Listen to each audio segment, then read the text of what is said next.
അപ്പൊ ദജ്ജാലിനല്ല ഞാൻ നിങ്ങൾ പേടിക്കുന്നത് ഇതാ.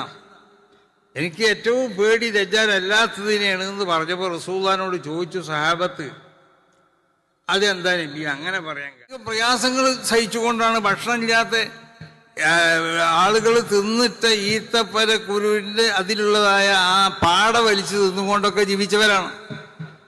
അങ്ങനത്തെ ഒരു കാലഘട്ടം ഇവിടെ ഉണ്ടായിട്ടുണ്ട്. വിശുദ്ധമാവുന്ന ഇൽമിനെ അഭ്യസിക്കാൻ വേണ്ടിയിട്ട് അത്ര പ്രയാസങ്ങൾ സഹിച്ചവരാണ് അവരൊക്കെ. അപ്പൊ പ്രയാസങ്ങൾ സഹിക്കാൻ നമ്മൾ തയ്യാറാവണം. അതോടൊപ്പം ഇത് ആരിലേക്കെങ്കിലും കൊണ്ടുപോയി കൊടുക്കപ്പെടേണ്ട ഒന്നല്ല. മഹാന്മാർ പറയലുണ്ട്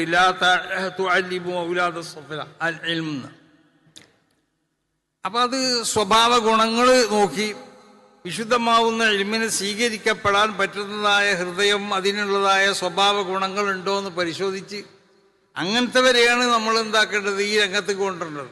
മറ്റുള്ളവർക്ക് അറിവ് പറഞ്ഞു കൊടുക്കേണ്ടെന്നല്ല പറയുന്നത്. ആര്യമായി കൊണ്ട് വരേണ്ടവർ ആരാണ്? ഈ നിലക്കുള്ള സ്വഭാവ ഗുണം. അല്ലാഞ്ഞാൽ ഇൽമിനെ അവൻ ദുരുപയോഗപ്പെടുത്തും, യാതൊരു സംശയവുമില്ല. അതാണെന്ന് കണ്ടുകൊണ്ടിരിക്കുന്നത്, ഇൽമിനെ ദുരുപയോഗപ്പെടുത്താം. അപ്പൊ ഇൽമിനെ നമ്മൾ അല്ലാഹുവിന്റെ വജീന് വേണ്ടി പഠിക്കുക. വേറെ താല്പര്യങ്ങൾ അവയുന്നതിന്റെ പിന്നിൽ നമ്മൾക്ക് ഉണ്ടാവേണ്ടത് ആ നിലക്ക് ഇൽമിനെ പഠിച്ചുകൊണ്ടിട്ട് ആ ഇൽമിനെ ജനങ്ങൾക്ക് എത്തിച്ചു കൊടുക്കാനും വേണ്ടി നമ്മൾ ശ്രമിക്കണം. നബി സല്ലല്ലാഹു അലൈഹി വസല്ലമ തങ്ങൾ പറഞ്ഞു,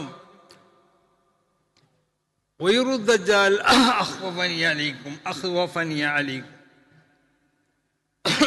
ദജ്ജാൽ അല്ലാത്ത ചിലതിനെയാണ് ഞാൻ ഏറ്റവും അധികം ഭയപ്പെടുന്നത്. ദജ്ജാൽ ഇവിടെ വരും. ദജ്ജാൽ പല നിലക്കുള്ളതായ ഫിത്നകളും പല ദജ്ജാലുകളും വരുന്നല്ലേ. അങ്ങനെ ഓരോ കാലഘട്ടത്തിലും ഓരോ ദജ്ജാലിങ്ങൾ ഉണ്ടാവും. അവസാനം വേറൊരു രൂപത്തിലുള്ള ദജ്ജാൽ വരും, അതൊക്കെ വരും. അപ്പൊ ദജ്ജാലിനല്ല ഞാൻ നിങ്ങൾ പേടിക്കുന്നത് ഇതാ. എനിക്ക് ഏറ്റവും പേടി ദജ്ജാൽ അല്ലാത്തതിനെയാണ് എന്ന് പറഞ്ഞപ്പോൾ റസൂലുള്ളാഹിനോട് ചോദിച്ചു സഹാബത്ത്, അതെന്താ നബി അങ്ങനെ പറയാൻ കാരണം?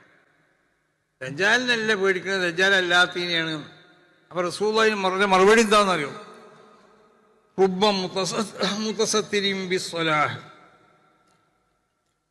ബാഹ്യമായ നിലക്ക് നന്മകളിൽ നിന്ന് തോന്നിപ്പിക്കുന്ന നിലക്ക് പ്രവർത്തിക്കുന്ന ആളുകൾ.